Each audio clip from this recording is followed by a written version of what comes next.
jaga ku urang lisan urang tina nyaritakeun kagorengan batur, jaga ku urang ceuli urang tina ngadengekeun kagorengan batur, dijaga ya, diraksa ku urang, diraksa.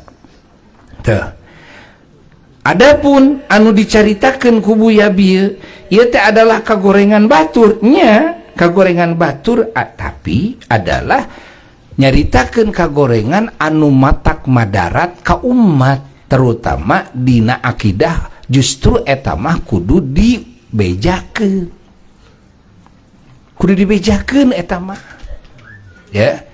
Mun aya ya bangsat gerot tuluy cicing di lemur ieu kitu bejaan batur kade si eta bangsat, eta mah kudu ngabejaan lagi. Mun aya nu tukang tipu, tukang unyam-inyem tara mayar, buru-buru bejaan bisi kaburu katipu kade si eta tukang unyam-inyem tara mayar, eta mah teu kaasup gibah, justru kaasup ngabentengi ya tina kagorengan seseorang, ngabentengi nu sejena nu leuwih loba ulah nepi ka meunang cilaka, meunang karugian tina kajahatanana jeung kasasaranana eta jelema. Kartos henteu? Kartos henteu? Ari Allah Ta'ala nyarios-nyarioskeun setan iblis teh dina Quran. Gibah eta teh nyaritakeun kagorengan. Lain nyarioskeun kagorengan eta teh. Ari Allah Ta'ala nyarioskeun Firaun teu. Nyarioskeun Karun.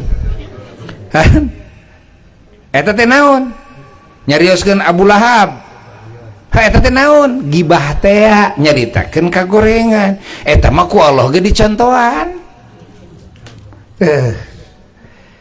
Allah nyarioskeun kagorengan Yahudi, kasalahanana dicarioskeun, kasalahan Nasrani dicarioskeun, kasalahan kaum Soibin dicarioskeun, kasalahan kaum Nabi Lut ya, anu sodomi teh dicarioskeun, dicarioskeun naon teh eta teh? Gibah.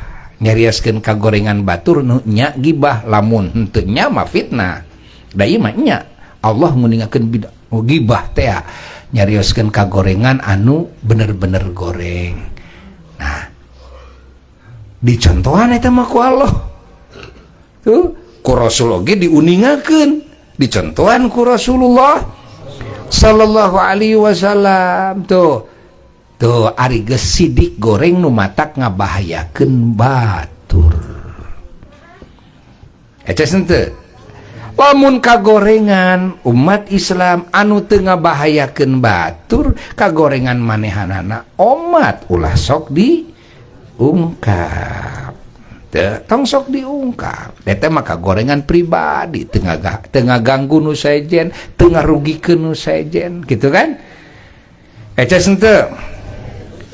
Kusabab unyam-injem tara mayar mah ngarugikeun batur?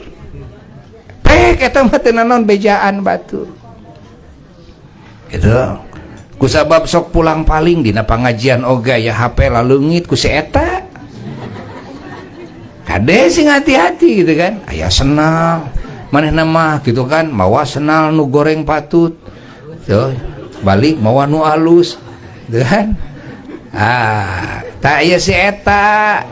Kade sing hati-hati ya. Eces gitu.